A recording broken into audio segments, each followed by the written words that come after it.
सिमर में आ गया है शॉकिंग ट्विस्ट, जहां आज भारद्वाज परिवार में पूरे परिवार के सामने समीर की मॉम भैरवी को दिया जा रहा है इलेक्ट्रिक शॉक, वो भी डॉक्टर्स के हाथों उसे पागल करार करके, जिसके बाद इलेक्ट्रिक शॉक की वजह से भैरवी हो जाती है बेहोश। जी हाँ, जो डुप्लीकेट सिमर है उसने कुछ लोगों को घर में बुला लिया था और वो लोग मेरी माँ को इलेक्ट्रिक शॉक दे रहे थे। तो मुझे देखकर ये बिल्कुल अच्छा नहीं लगा, क्योंकि मेरी माँ काम पर रही थी और मतलब मेरी आंखों से भी आंसू आ गए उनकी हालत देखकर। तो मैंने आते ही जो वो लोग थे उनको मारना शुरू कर दिया। और जब मैंने देखा कि सब लोग खड़े थे, मेरी माँ को ये लोग टॉर्चर कर रहे थे और बाकी सब लोग मतलब कुछ कह नहीं रहे थे, कुछ कर नहीं रहे थे, बस देख रहे थे मेरी माँ को ऐसे इस कंडीशन में, तो मुझे बिल्कुल अच्छा नहीं लगा और सब पर ही गुस्सा आ रहा था मुझे। और मैं बोलता हूँ कि जो नकली सिमर है उसको बुलाओ, और मैं उसको कॉन्फ्रंट करता हूँ। लेकिन जब सिमर आती है तो समीर कहीं ना कहीं उनके ऊपर भी भड़क उठता है। हाँ, क्योंकि मुझे लगता है कि ये जो सिमर के डुप्लीकेट हैं ये सिमर नहीं है, तो इसीलिए मैं उन पर चिल्लाता हूँ और बोलता हूँ कि तुम्हारी जो असलियत है वो मैं सबके सामने ज़रूर लाऊंगा जल्दी। तो क्या समीर प्लान कर रहा है बदला लेने के? अभी तो फ़िलहाल मैं अपनी माँ को सपोर्ट कर रहा हूँ और उनका ख्याल रख रहा हूँ, लेकिन मैं देखूँगा कि कौन सही और कौन गलत है, और इवेंचुअली मैं सही का साथ दूंगा।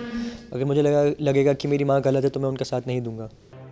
एक तरफ जहां भैरवी को दिया जा रहा है इलेक्ट्रिक शॉक, वहीं दूसरी तरफ समीर पहुंचता है और वहां मां की ऐसी हालत देखकर होता है गुस्से से लाल, और वो डॉक्टर्स का गिरेबान पकड़कर उन्हें सुनाता है और फिर वो संजना पर भी चिल्लाता है कि उसने ऐसा होते हुए देखा भी कैसे। जिसके बाद वो सिमर को बुलाने की कहता है बात और कहता है कि ये सब संजना की मॉम सिमर का किया धरा है, जिसकी वजह से आज उसकी मॉम की ये हालत हो गई है। वहीं सिमर समीर को बोलती है कि वो तो मंदिर गई थी, उसे कुछ नहीं पता कि ये सब क्या हो रहा है।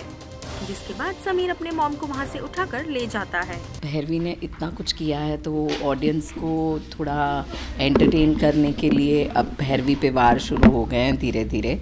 और ये जो शेरा है ना, जो पिद्दी सा छोटा सा, वही उसी की ये करामात है, करतूत उसी की है। उसने पागल खाने फ़ोन करके डॉक्टर को बुला लिया है ताकि उसे लगता है कि जैसे मुझे शॉक मिलेंगे तो मैं अपनी जो मैंने करतूत की है, जो मैंने किया है, वो मैं सब वो शॉक के ज़रिए सब बड़बड़ करने लगूंगी। और शायद मैं थोड़ा थोड़ा बड़बड़ करती भी हूँ, पर एंड मौके पर मेरा बेटा आके मुझे बचा देता है एज अ हीरो। या अच्छा, शौक का क्या असर मतलब सही पड़ा है कि नहीं? नहीं, भैरवी इतनी जल्दी तो आसानी से हार नहीं मानेगी, तो इसीलिए। पर ये है कि असर इतना अच्छा मेरी तरफ से इसलिए पड़ा है क्योंकि मेरी वजह से समीर और संजना में गलतफहमी पैदा हो गई है और धीरे धीरे वो दोनों एक दूसरे से दूर होते जा रहे हैं, क्योंकि समीर को लग रहा है कि ये सब सिमर करवा रही है।